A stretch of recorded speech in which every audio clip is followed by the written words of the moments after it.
मुफ्ती साहब, पहला सवाल आपका, 16 मिनट हैं, हम दोनों लोगों के सवाल लेंगे। जी जी, बहुत शुक्रिया। आपकी जो अभी बात हुई बहुत अहम थी, मैं इसको चाहूँगा कि आगे डिस्कस करूँ, लेकिन चूँकि अभी ये वो सेगमेंट है क्रॉस एग्जामिनेशन, तो सबसे पहला सवाल आपसे ये है कि जो मैं इतनी देर से कॉन्टिंजेंसी आर्ग्यूमेंट आपको बता रहा था, ये अकल से ही बता रहा था हजरत, आप ये बताएं कि आप इन्फिनिट रिग्रेस ऑफ कॉजेस को पॉसिबल मानते हैं या नेसेसरी बीइंग के एग्जिस्टेंस को सही समझते हैं, चूंकि दो ही ऑप्शन हो सकता है, आप ये बताएं।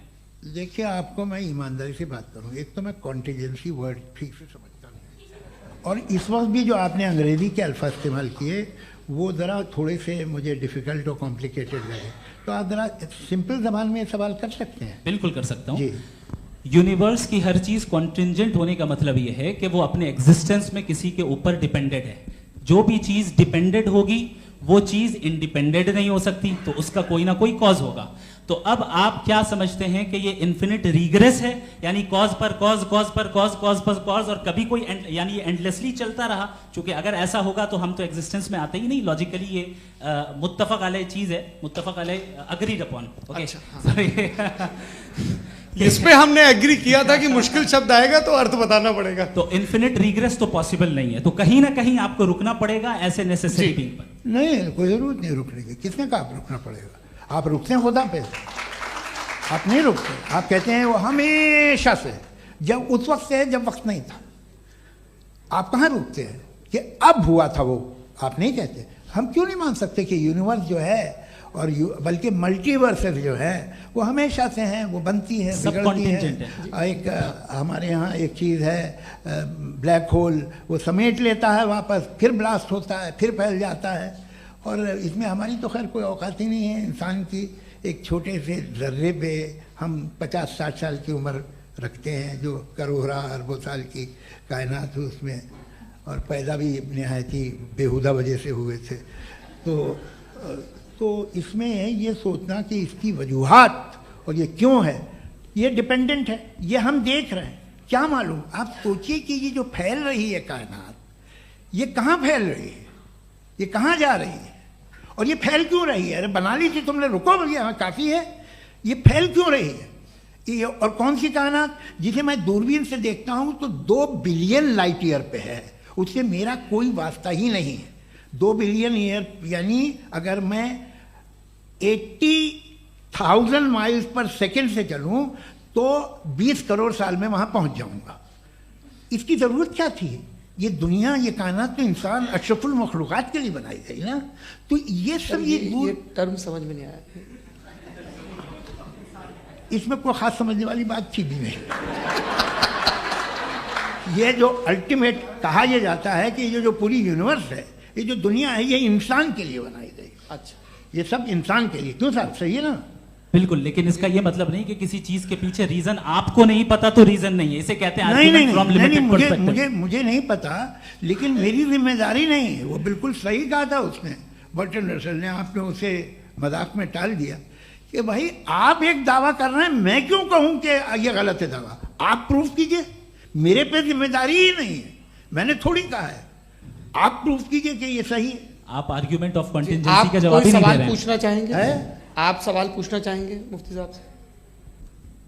क्योंकि ये क्रॉस एग्जामिनेशन का दौर है। आप जैसे पहले बोल रहे थे फेथ को लेकर कुछ, मैं ये पूछना चाहूँगा कि खुदा ने जो भी रेवल्यूशन किए हैं, एक मज़हब के नहीं बहुत से मज़हबों में किए हैं, अलग अलग रेवल्यूशन है।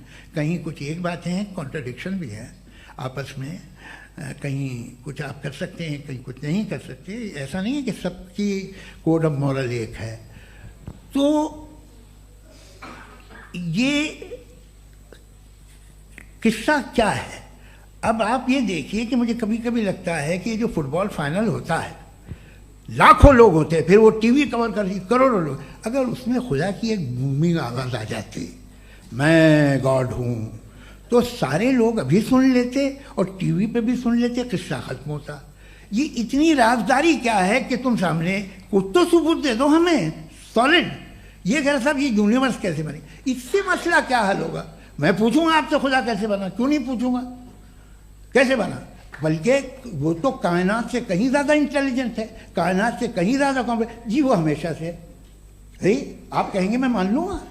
अच्छा, दोयम वो कादिर मुतलक, यानी कादिर मुतलक का मतलब ओमनीपोटेंट, वो जो चाहे कर सकता है। आपको नौकरी दिलवा सकता है, आपकी अच्छी जगह शादी करवा सकता है, आपके पड़ोसी का मुकदमा हरवा सकता है, आपको जिता सकता है, सब काम करता है। थोड़ा सा माइक क्लोज जी। वो इस दुनिया को चला कैसे रहा है, ये दुनिया कैसे चल रही है, आपको इस पर हैरत नहीं होती?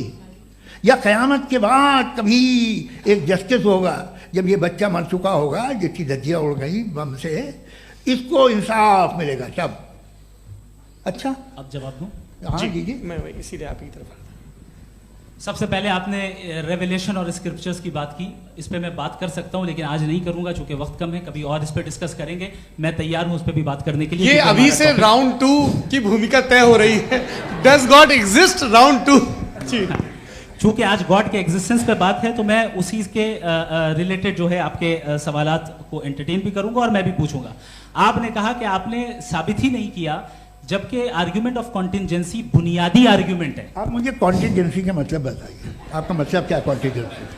कॉन्टिंजेंसी का मतलब यह हुआ कि हर वो वजूद जो किसी भी चीज का पाबंद है, हर वो वजूद या हर वो चीज जो अपने एग्जिस्टेंस में किसी भी चीज के पाबंद है और उससे बाउंड है, उसको उसकी जरूरत है, उस पर डिपेंड करती है, तो जाहिर सी बात है कि उसका कोई ना कोई कॉज होता है। ये तो अक्ल की बात है, ये आप रीजनिंग की बात करते हैं, मैं वही कर रहा हूं। दूसरी चीज आपने ये बात कही कि इतने बिलियन लाइट ईयर्स दूर है, उसका मेरा क्या लेना देना। फिर मेरे ख्याल से आपको ये नहीं कहना चाहिए I think therefore I am an atheist. आपको सोचना चाहिए, सिर्फ आप एक लिमिटेड दायरे में रहकर नहीं सोचें बल्कि बाहर निकलकर सोचें।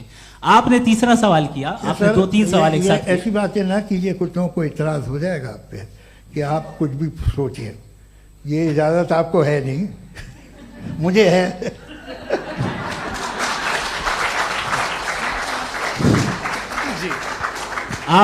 आपने प्रॉब्लम ऑफ इविल के ताल्लुक से सवाल किया और बार बार आप एक लफ्ज रिपीट कर रहे हैं कि ओमनीपोटेंट गॉड है, ऑल पावरफुल गॉड है। यही तो दरअसल समझना है कि गॉड का कॉन्सेप्ट क्या है। प्रॉब्लम ऑफ इविल जो है, प्रॉब्लम ऑफ इविल दर हकीकत 2 असम्पशंस पर कायम है। अगर आप इन 2 असम्पशंस को समझ जाएं तो ये प्रॉब्लम नहीं रहेगी, आर्ग्यूमेंट आपको समझ में आ जाएगी कि ये कोलैप्स कर जाता है। पॉइंट नंबर 1, यानी जो आपका सबसे पहला फॉल्स असम्पशन है कि गॉड मर्सीफुल है, ओमनीपोटेंट है, दुनिया में जुल्म हो रहा है। लेकिन आपको यह समझना चाहिए कि हमारे वर्ल्ड व्यू के मुताबिक गॉड सिर्फ ओमनीपोटेंट और सिर्फ मर्सीफुल नहीं है, बल्कि वो ऑल वाइज भी है और वो ऑल नोइंग भी है। उसके हर काम के पीछे हिकमत और विजडम है। ये कोई जरूरी नहीं है कि वो हिकमत और विजडम आपको समझ में आए या मुझे समझ में आए। अगर आप जो समझ रहे हैं उसके मुताबिक आप फैसला कर रहे हैं, ये लिमिटेड पर्सपेक्टिव से आर्ग्यूमेंट है। और इस चीज को हम अपनी दुनिया में, अपने लाइफ में, डेली लाइफ में इस प्रिंसिपल को एक्सेप्ट करते हैं। हम जब किसी डॉक्टर के पास जाते हैं, डॉक्टर के पास जाकर वो अगर उसने हमें कोई दवाई दी है तो हम ये तो नहीं कहते कि जब तक आपके पास जितना नॉलेज और जितना विजडम नहीं है, आपने क्यों ये दवाई दी है, तब तक हम इस चीज को एक्सेप्ट नहीं करेंगे। नहीं कहते, हम उसकी अथॉरिटी को तस्लीम करते हैं। क्यों? क्योंकि उसकी हम जानते हैं कि वो नॉलेजेबल है, वो विजडम वाला है, हमसे ज्यादा नॉलेज और हमसे ज्यादा विजडम है। बताएं सर। नहीं, डॉक्टर में और खुदा में बड़ा डिफरेंस है। डॉक्टर पढ़ा लिखा होता है एक, तो मैं उसकी बात सुनूंगा। 2M ये नहीं, कुछ जवाब तो ये भी नहीं है। सर आप प्लीज, ये आ आप जाइए, अगर चलिए। सब ऑडियंस से बोलने लगेंगे तो हाँ। फिर मतलब नहीं सिविलाइज्ड बहस का। मतलब आप ये कहें कि चूंकि आप डॉक्टर पे बिलीव करते हैं इसलिए खुदा पे बिलीव किए, क्या ये मिसाल आपको समझाने के लिए। आर्ग्यूमेंट है, इस पे आपको एतराज नहीं है। तो सिंपल बात ये है कि मैं अगर ये यकीन कर लूँ कि एक ओमनीपोटेंट, उसकी मसलहत है, ये जो बच्चे मर रहे हैं ये मसलहत है उसकी, मुझे नहीं चाहिए इसकी मसलहत। उसकी मसलहत नहीं, यही मसलहत तो क्या समझना है। मतलब एक्सपीडियंसी। अच्छा, इस आपने अभी मेरी बात पूरी सुनी नहीं। मैंने कहा आपका पूरा आर्ग्यूमेंट 2 फॉल्स असम्पशंस पर है। एक फॉल्स असम्पशन मैंने बता दिया, दूसरा फॉल्स असम्पशन यह है कि इस दुनिया में इविल के होने का कोई गुड रीजन नहीं है, जबकि हमारे पास बाज रीजंस मौजूद हैं, हमारे पास बाज वजूहात मौजूद हैं। अगर इस दुनिया में इविल ना हो तो आप गुड को डिफाइन कैसे करेंगे? अगर जुल्म ना हो आप इंसाफ को समझेंगे कैसे? अगर तारीकी ना हो तो आप लाइट को समझेंगे कैसे? बहुत अच्छे। अभी और सुन लें, अभी और बाकी है। ये तो बात बहुत पसंद आई साहब मुझे, कि जब तक रेप ना हो तब तक औरतों की इज्जत का ख्याल आपने मेरा जवाब पूरा सुना ही नहीं। जब तक के बच्चों का कत्ल ना किया जाए तब तक आपको बच्चों की मासूमियत की इज्जत है। आपने पूरा जवाब सुना ही क्या नहीं। बात है, क्या आपने नुक्ता निकाला हुआ? आपने पूरा जवाब सुना ही नहीं। आप सुन लें, मेरी बात सुन लें।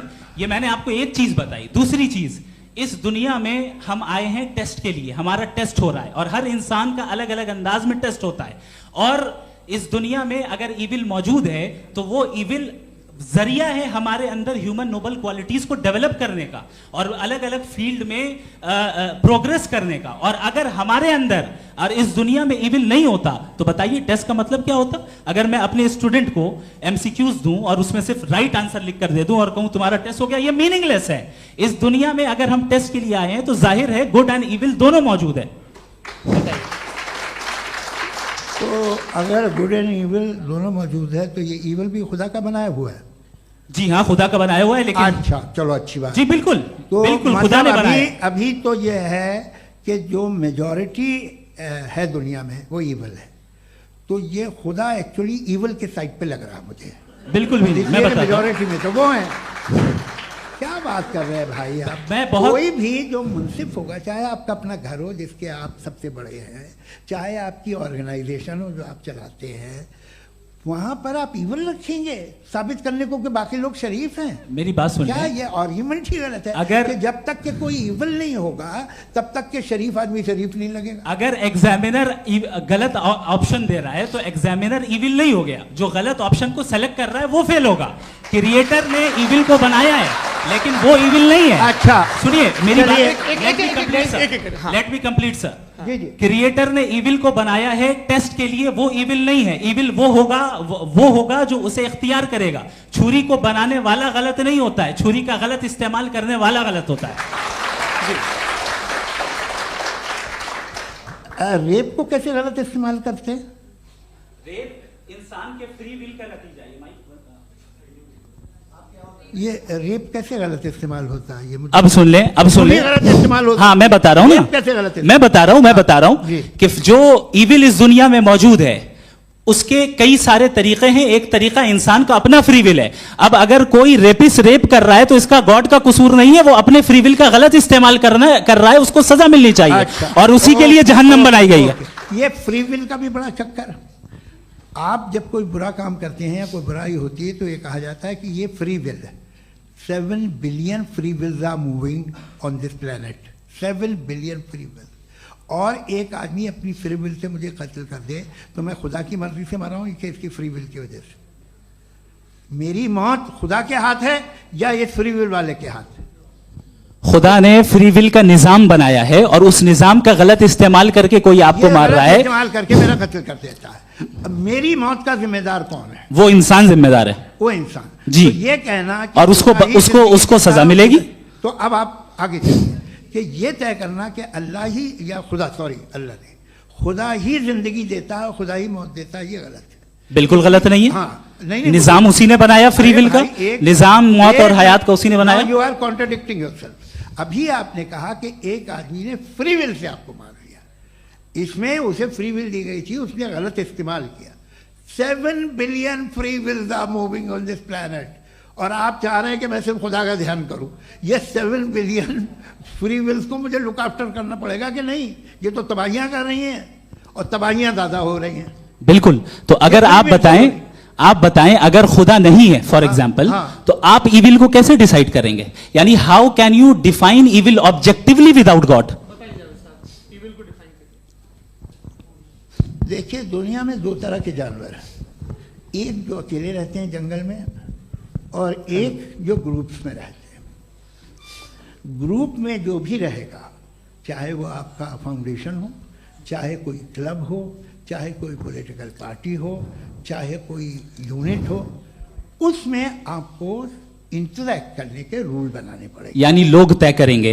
लोग तय करेंगे। अगर लोगों ने यह तय किया कि किसी का रेप करना सही है, आप जस्टिफाई करेंगे? नहीं, आपका फाउंडेशन तो ये हो गया ना कि लोग ही विल डिसाइड करेंगे। नहीं,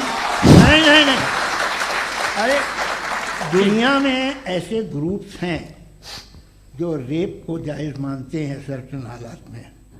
मैं डिटेल में नहीं जानूंगा, आप भी जानते हैं। ये जो आईसिस वाले थे जिन्होंने क्या किया था, तो उन्होंने क्या किया उसका खुदा से कोई ताल्लुक नहीं है सर। मैंने सिंपल सवाल किया कि इविल को आप डिफाइन करते कैसे हैं? आइए वापस आइए जी। आप साथ में तभी रह सकते हैं जब कुछ आप ऐसे उसूल डेवलप करें जिसमें हर एक का बेसिक तहफ़्फ़ुज़, हर एक का बेसिक राइट हो और हर एक को कोई आराम मिले। यही तरीक़ा है किसी भी ऑर्गेनाइजेशन जिसमें एक से ज़्यादा लोग हैं और वो ऐसे चलती है ज़िंदगी। उसमें अगर आप गड़बड़ करेंगे तो तबाही होगी, नुकसान होगा, बर्बादियाँ आएंगी। और अगर उसमें आप घर ले लीजिए ना, एक हस्बैंड है, एक वाइफ है, बच्चे हैं, वालदा भी हैं, 2 बहनें भी हैं, एक भाई भी है। अब इसमें कोई निज़ाम आपको चाहिए साथ में रहने का, और एक दूसरे पे भरोसा रहे, एक दूसरे के बहीख्वाह हों, एक दूसरे की मदद करें, ऐसी जिंदगी। सर आपकी बात आ गई, आप ये कह रहे हैं कि लोग डिसाइड करेंगे क्या सही है क्या गलत है, यही है? मेजॉरिटी डिसाइड करेगी क्या सही है क्या गलत है? अरे भाई बिल्कुल। मेजॉरिटी अगर ये कहे कि नाजी जर्मनी के साथ जिस तरह मेजॉरिटी थी कि जेनोसाइड करना सही है, आप जस्टिफाई करेंगे? उस वक्त आपका ये सवाल सिर्फ उसके बाद क्लोजिंग। हाँ, उस वक्त प्लेनेट पे जो लोग थे उनमें कितने लोग हिटलर को सही समझते? अच्छा, प्लेनेट की मेजॉरिटी तय करेगी सोसाइटी की नहीं, प्लेनेट की मेजॉरिटी गॉड के एग्जिस्टेंस को सही मानती है, आप क्यों नहीं मानते? ये हेलो हेलो हेलो, ये क्रॉस क्वेश्चन का राउंड यहाँ पर समाप्त होता है। और ये बड़ा अच्छा है कि इस तरह से फ्रेगमेंट कर दिया गया है ताकि जो मरकरी ऊपर जा रहा है नीचे जवाब दे दूं जी। प्लेनेट की ज़्यादातर मेजॉरिटी कुछ दूसरे मजहबों के खुदा को मानती है। आप उन्हें क्यों नहीं, आप तो मेजॉरिटी की बात कर रहे हैं। अच्छा, ये क्लोजिंग आप ये कह रहे हैं इविल और गुड को डिसाइड मेजॉरिटी करेगी, मेजॉरिटी जो कर दे वो सही हो जाएगा। क्लोजिंग इसको जैसा आप ही लोगों ने तय किया है उसी फॉर्मेट को फॉलो कर लेते हैं। हाँ भाई, मैंने तो भले लोगों पे एतबार किया और तब मॉडरेशन तय किया जी। आपके पास 5 मिनट का वक्त है, क्लोजिंग आर्ग्यूमेंट है, उसके बाद हम ऑडियंस से क्वेश्चन आंसर लेंगे जावेद साहब की क्लोजिंग आर्ग्यूमेंट के बाद। ओके, बहुत शुक्रिया जी।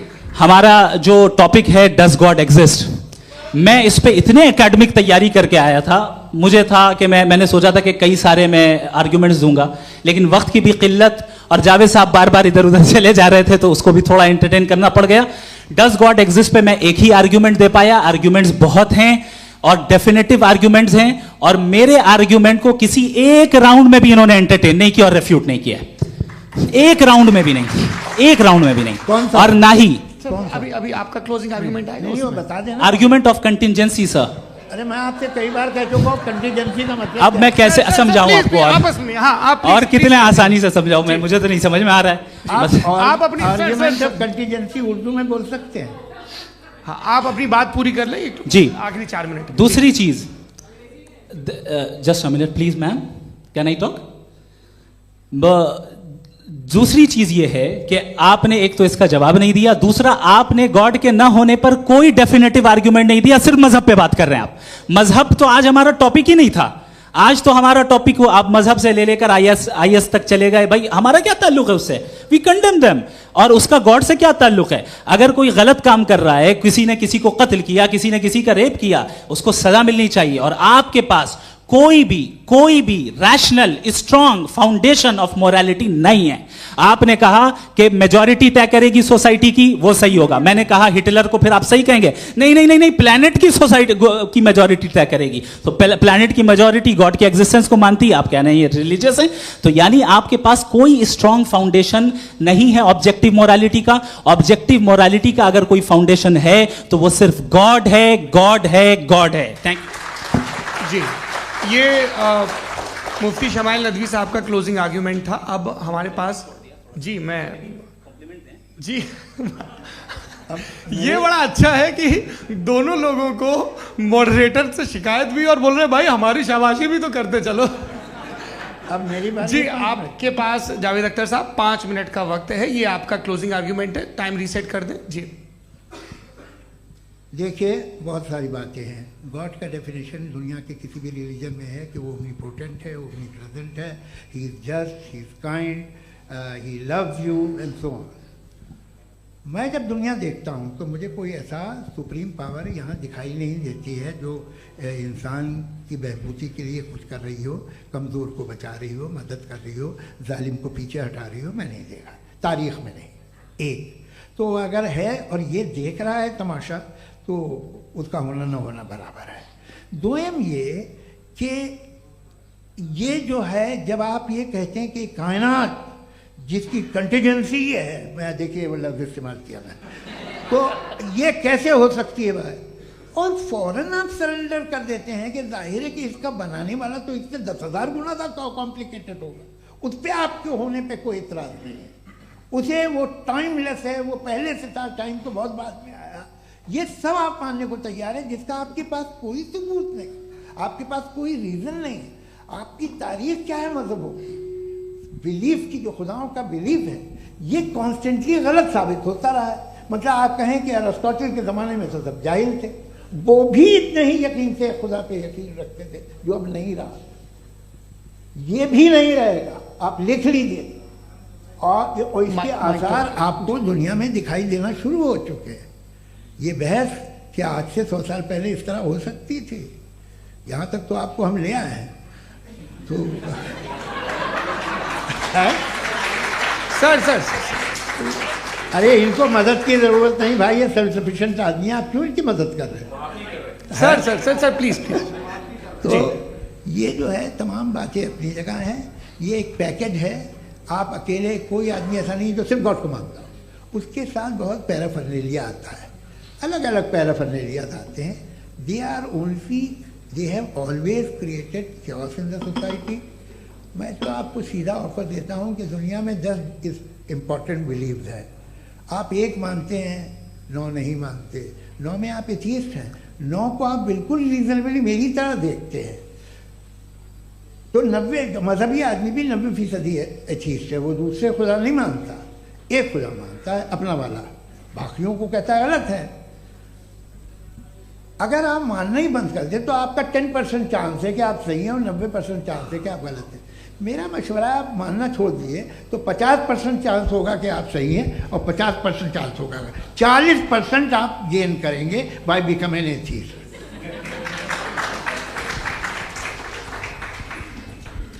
ये एक फरसूदा ख्याल है, ये ख़त्म हो रहा है। हो सकता है मेरी ज़िंदगी में ना हो, लेकिन ये हो जाएगा।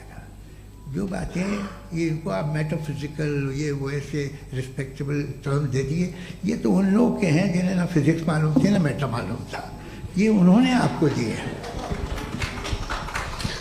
जी बहुत शुक्रिया आप दोनों लोगों का। और अब इस बातचीत का आखिरी राउंड शुरू होगा, डज गॉड एग्जिस्ट की ये बहस मुफ्ती शमाइल नदवी और जावेद अख्तर साहब के बीच। आप लोग अपने अपने हाथ ऊपर करेंगे, मैं यहाँ से तय करूँगा। और माइक हमारे पास है क्या? एक ही माइक है ऑडियंस के लिए? 2 माइक है, एक इस तरफ एक इस तरफ, ठीक है। तो जी सबसे पहले हमारी सहयोगी हैं मारिया शकील जी, पूछिए सवाल। थोड़ा सा रुकेंगे ताकि कैमरे का फ्रेम आप पर आ जाए, आपकी तो प्रैक्टिस है टीवी की। जी नदवी साहब, मैं खुदा को मानती हूँ, पहले मैं इसी प्रमाइस से शुरू कर रही हूँ और ये बता रही हूँ आपको, मैं मानती हूँ। लेकिन कुछ सवाल हैं जो जावेद साहब ने उठाया, उसका जवाब आपको देना चाहिए। पहला सवाल ये कि गज़ा में सालों से छोटे बच्चे मर रहे हैं, वो उनको, अगर खुदा मर्सीफुल है, हम मानते हैं कि अल्लाह ताला में बहुत ताकत है, तो वो बच्चे क्यों मर रहे हैं? दूसरी बात ये कि अगर कंटिजेंसी की जो आप बात करते हैं, पूरे मुस्लिम ममालिक मिल करके भी उन गज़ा के बच्चों को क्यों नहीं बचा पा रहे हैं? क्योंकि अगर वो चाहते, क्योंकि अल्लाह ताला उन पर हुकूमत करते हैं, सब पर हुकूमत करते हैं, तो वो उनको क्यों नहीं बचा? जी थैंक यू वेरी मच। बहुत अच्छा किया आपने इस चीज़ को जिक्र कर दिया, मैं इसको और अच्छे से एक्सप्लेन करने की कोशिश करता हूँ। देखें, जहाँ तक आपने कहा कि गज़ा के बच्चों को मारा जा रहा है, देखें 2 वर्ल्ड व्यू है, एक एथीस्टिक वर्ल्ड व्यू, एक थीस्टिक वर्ल्ड व्यू है। बच्चे मर रहे हैं दोनों वर्ल्ड व्यू में, लेकिन हमारा वर्ल्ड व्यू कह रहा है कि रिकॉम्पेंस है, ये कह रहे हैं कि उनका मरना बेकार जाने वाला है, कोई उसका रिकॉम्पेंस नहीं है, चूंकि इनके यहाँ आखिरत और अल्लाह का कोई तसव्वुर या गॉड का कोई तसव्वुर नहीं है।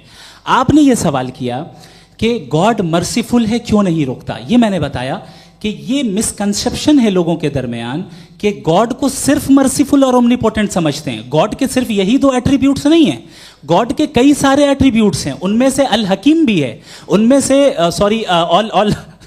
ऑल वाइज भी है, ऑल नोइंग भी है। लिहाजा अगर इस दुनिया में किसी को तकलीफ आ रही है और गॉड उसको नहीं रोक रहा है, वो इसलिए नहीं रोक रहा है चूंकि इंसानों को फ्री विल दिया गया है। ठीक इसी सुनिए ठीक इसी तरीके से अगर एक डॉक्टर किसी छोटे बच्चे को इंजेक्शन लगा रहा है, उसे तकलीफ पहुंच रही है, उसके लिमिटेड पर्सपेक्टिव के एतबार से यह गलत हो रहा है और डॉक्टर बुरा है। लेकिन जब आप ब्रॉडर पिक्चर को देखेंगी, आपके और हमारे पास सिर्फ एक पिक्सल है, हमें इतना नजर आ रहा है कि गजा में कत्ल हो रहा है, लेकिन इसके पीछे कितना रिकॉम्पेंस उनको मिलने वाला है, पूरा पिक्चर गॉड के पास है। तो एक पिक्सल से आप पूरे पिक्चर को कभी भी जज नहीं कर सकती। आप इसमें कुछ जोड़ना चाहेंगे? आपको कुछ बोलना है इसमें? भैया आपने बहुत अच्छा जस्टिफिकेशन दिया। या आप वो जो वहाँ के प्राइम मिनिस्टर इजराइल के उन्हें भेजिए, वो बहुत खुश होंगे। आप जस्टिफिकेशन दे देना कि अगर गॉड नहीं है तो बच्चे क्यों मर रहे हैं, आप बताएं। वो ये सवाल पूछ रहे हैं कि अगर आप ईश्वर का अस्तित्व नहीं मानते हैं तो उन बच्चों की मौत को आप कैसे इंटरप्रेट करते हैं? भाई ये दुनिया जो है, जो ताकतवर लोग होते हैं वो एक नाइंसाफी करते हैं। तो ये अच्छा काम है आपके नजदीक, तो नेचर नाइंसाफी पे मबनी है। अरे मेरे भाई, आप नेचर की कहाँ बात कर रहे हैं, तो इंसान की बात जी, कर तो फिर जब मैं इंसान की बात कर रहा था, आप नेचर की बात करने लग क्रॉस गए। एग्जामिनेशन नहीं। हाँ, अब आप मुझे बोलने नहीं देंगे तो अलग बात है, आप बोलिए, मुझे कोई जल्दी नहीं। जी नहीं, ये क्रॉस एग्जामिनेशन एक है। मिनट, क्रॉस मुझे एग्जामिनेशन बोल तो लेने दीजिए। जी, बोलिए। ठीक है। बात ये है कि ह्यूमन सोसाइटी तभी साथ में रह सकती है जब वो मोहब्बत से, एकता से, एक दूसरे के एहतराम करके रहे। इसके अलावा पॉसिबल नहीं, अकेले तो इंसान रह नहीं सकता। वहाँ पर कुछ लोग हैं जो फाउल करते हैं। वो फाउल हम हमेशा से तारीख में होता आया है। आज ये हो रहा है, जो हो रहा है बहुत बुरा हो रहा है, बहुत जालिमाना है, बहुत जाबराना है। उसको आप कहें कि ये बच्चों को कॉम्पनसेशन मिल जाएगा या इसकी इंजेक्शन है, इंजेक्शन तो हेल्थ के लिए दिया जाता है। आप ये कह रहे हैं कि ये बच्चों की जो धज्जियां उड़ रही हैं ये इंजेक्शन है, ये टेस्ट है, ये टेस्ट है और उस टेस्ट में उनको अगले ऐसा रिकॉम्पेंस मिलेगा जो आपके तस्वुर के बाहर है। ये आप 3 बरस के बच्चे को बारूद से उड़ा के टेस्ट ले रहे हैं। वाह, वो नहीं ले रहा है, खुदा नहीं उड़ा रहा है, इजराइल उड़ा रहा है। जी, ये तो उसको कंडेम अगला करें। सवाल लेते हैं। अगला सवाल लेते हैं प्रोफेसर पुरुषोत्तम अग्रवाल। मुफ्ती साहब, एक निवेदन आपसे है कि कम से कम थोड़ा सा माइक क्लोज एक रिलीजियस और फिलोसफिकल कर मैं प्लीज। एक रिलीजियस और फिलोसफिकल ट्रेडिशन है जो ब्रह्मांड को यानी यूनिवर्स को ही अंतिम मानती है। सर्वम खलु इदम ब्रह्मम, this is Chandogya Upanishad and it completely rules out the existence और नेसेसिटी, आपके शब्दों में necessity of a creator. The creation itself is the creator. तो एक मिनट प्लीज। दूसरा जो सवाल आपने अभी जो आप बार बार कह रहे हैं कि भगवान विद्वान भी है, वाइज, सब जानने वाला, तो अगर विजडम में दुनिया भर के पापों और अत्याचारों को बर्दाश्त करना शामिल है तो फिर इसका मतलब ये हुआ कि अगर मैं फ्री विल से उसको अपोज करता हूं तो ईश्वर की विजडम और मेरी फ्री विल में कॉन्ट्राडिक्शन है। Because when I am opposing whatever is happening in Gaza, then I am opposing the God's will और गॉड्स विजडम। जवाब लेते हैं क्योंकि तो गॉड की विजडम में, एक मिनट सर प्लीज सर, ये एक जुमला, गॉड की विजडम है कि गाजा में जो कुछ हो रहा है वो हो रहा है, मैं उसका अपोज कर रहा हूं तो मैं गॉड की विजडम के खिलाफ जा रहा हूं। एक सवाल। दूसरा ये नहीं, आपने 2 ऑलरेडी। सर आप और सवाल कर लें, लेकिन मुझे 2 जवाब दे। सर, पहले आपने ये कहा, सुनिए मेरी बात सुनिए। भाई इजराइल के गॉड के मुताबिक तुम्हारा ठीक हो रहा है ना? नहीं हो रहा है, ठीक नहीं हो रहा है। मैं बता रहा हूं क्या हो रहा है, आप तशरीफ रखिए, मैं बता रहा हूं क्या हो रहा है। Late me complete please. एक सेकंड गाइस, एक सेकंड। ये देखिए, ऐसा है कि ये सब बड़ा आपस में विचार विमर्श के बाद ये तय हुआ था कि कुछ नियम बना लिए जाएं ताकि एक टाइम बाउंड बातचीत चले।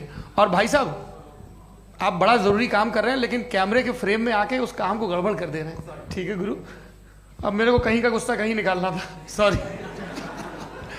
नहीं, कोई गुस्सा नहीं है जी। तो प्रोफेसर ने सवाल पूछे, आप उनके जवाब दें और थोड़ा ये सब लोग थोड़ा ख्याल रखें भाई, सवाल संक्षिप्त रखें जी। आपने 2 सवाल किया। सबसे पहला ये कहा कि हमारे पास ये कॉन्सेप्ट है कि ये यूनिवर्स खुद नेसेसरी बीइंग है, creation itself is the creator. How irrational is this कि मैं एग्जिस्ट करूंगा बाद में लेकिन अभी एग्जिस्ट कर भी रहा हूं, यानी एक ही टाइम में एग्जिस्ट भी कर रहे हैं, नहीं भी कर रहे हैं। This is not true. दूसरी चीज आपने कहा कि अगर इजराइल में, सॉरी माफ कीजिएगा, Israel doesn't exist, occupied Palestine में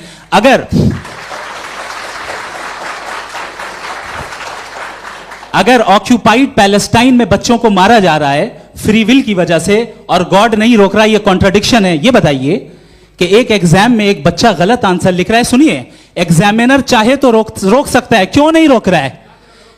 ये कॉन्ट्रडिक्शन है, ये कॉन्ट्रडिक्शन नहीं है। माइक नहीं सर, ये आपस में जी, ये क्या आपका सवाल?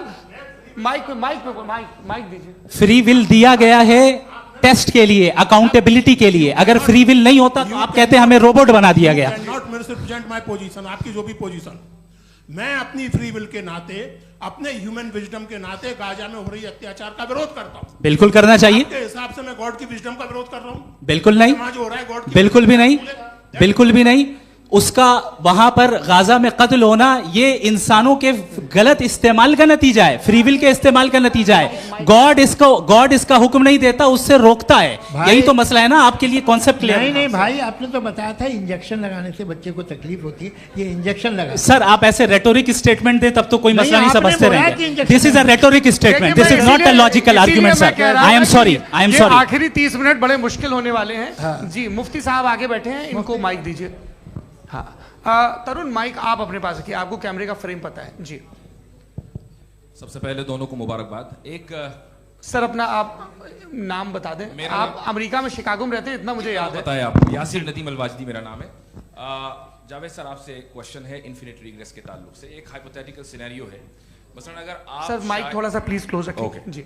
अगर आप शायर इसलिए हैं कि आपके कोई उस्ताद शायर थे, और वो इसलिए शायर थे कि उनके कोई उस्ताद शायर थे, और इसी तरीके से हम माजी में पीछे चलते चलते चले जाएं और कहीं ना रुके, तो माफ कीजिएगा आप कभी शायर नहीं हो सकते। लेकिन आप शायर हैं, आपका शायर एग्जिस्ट करता है, इसका मतलब ये है कि आप कहीं ना कहीं रुके हैं। तो मेरा सवाल ये है कि क्या आप इन्फिनिट रिग्रेस ऑफ कॉजेस को लॉजिकल फैलेसी मानते हैं या नहीं मानते? हाँ या ना? मैं इन्हें लॉजिकल फैलेसी नहीं मानता हूँ, लेकिन मेरा प्रॉब्लम यह है कि जब मैं नहीं मानता हूँ तो I will continue with this logic जो फैलेसी नहीं हो।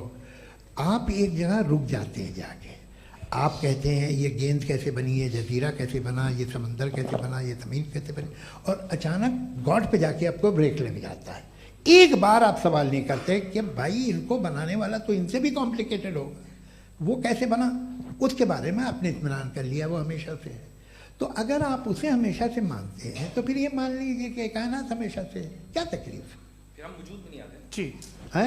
हम मौजूद नहीं। अच्छा सर क्यों नहीं हो सकते? मैं बताऊं प्लीज। जैसे मैंने मिसाल दी आपके शेर की, आपका शेर कभी वजूद में ना आता अगर शायर इसी तरह चलते रहते हमेशा। जी माइक मेरे ख्याल से एक सेकंड। इन्फिनिट रिग्रेस का कॉन्सेप्ट क्लियर नहीं हो पाया, ऐसे रहने दें, लेट्स मूव ऑन सर। ठीक है। हाँ थोड़ा सा मॉडरेटर का भी ख्याल रखें। नहीं आपने तो रखा है, आपने रखा है। यहाँ पे गौहर रजा साहब हैं, वो भी एक सवाल पूछना चाहते हैं।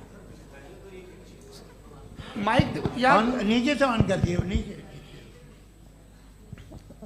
पहले तो ये कह दूं कि मैं उन बच्चों से शर्मिंदा हूं जिनको गजा में कत्ल किया गया, क्योंकि हमारे होते हुए कत्ल किया गया। लेकिन उससे ज़्यादा शर्मिंदगी इस बात से हुई कि मुझे लगा कि मुफ्ती साहब उसको जस्टिफाई कर रहे हैं। बिल्कुल भी नहीं, आप बहुत ही गलत। मुझे लगा मैं गलत हो सकता हूं, बिल्कुल गलत। मैं सवाल पूछ रहा हूं, सवाल मैं सवाल पूछ रहा हूं। मैं जावेद भाई से डिसएग्री करता हूं। एक सेकंड देखिए, अगर देखिए ऐसा, एक सेकंड आप सर वेट, अरे आप कुछ मेरे पहले मुझे अपनी बात कह लेने दीजिए। अगर ऑडियंस तय करेगी तो फिर मॉडरेटर का मतलब नहीं। मेरा आप सबसे ये कहना है, ये बहस दो लोगों के बीच में है, एक तरफ मुफ्ती साहब, एक तरफ जावेद साहब। पिछले 1.5 घंटे से ये लोग अपने अपने तर्क रख रहे हैं। आपकी इनसे इत्तेफाकी हो सकती है, ना इत्तेफाकी हो सकती है। मेरे उस्ताद मुझे सिखा गए हैं कि मुखामुखम में असहमति की गुंजाइश बची रहनी चाहिए। अगर मैं आपकी बहुत इज्जत करता हूं गौहर साहब, आपने जो कमाल की किताबें लिखी, साइंटिफिक टेम्परामेंट, लेकिन मेरी ये गुजारिश है आप सबसे कि यदि आप इन लोगों ने जो बोला उन पर टिप्पणियां करेंगे तो ना वक्त की पाबंदी रहेगी, ना वो अनुशासन। आप सवाल पूछ लें, उस सवाल में जो बात आ जाए वो आ जाए। मैं जावेद साहब से डिसएग्री करता हूं, इसलिए जावेद साहब से सवाल पूछ रहा हूं। आपका सवाल जावेद अख्तर साहब से। और सवाल यह है मेरा कि जावेद साहब ने कई बार लॉजिक का इस्तेमाल किया कि साइंस में लॉजिक है और रिलीजन में लॉजिक नहीं है। मेरा ख्याल यह है कि रिलीजन में भी लॉजिक है। लेकिन उस लॉजिक की बेसिस ये है कि आप रुक जाते हैं, जिसका जिक्र जावेद साहब ने बार बार किया, यानी खुदा के तसव्वुर पे आते हुए, गॉड के तसव्वुर पे आते हुए रुक जाते हैं। और इसमें सवाल पूछना मतलब फॉरबिडन होता है। सवाल यह है कि क्या जावेद साहब इससे एग्री करते हैं कि साइंस की लॉजिक अलग है और रिलीजन की लॉजिक अलग है? बताइए सर। देखिए, तीन चीज़ें हैं, साइंस है, एक है मंतिक है, इस्तिदलाल है, और एक जो है कुछ भी नहीं है, फेथ है, अकीदा है। मैं अकीदे की लॉजिक का कायल नहीं हूँ। मुझे आप इस्तिदलाल से, लॉजिक से, रीज़न से समझाइए, मैं मानने को तैयार हूँ, मेरा क्या नुकसान होगा।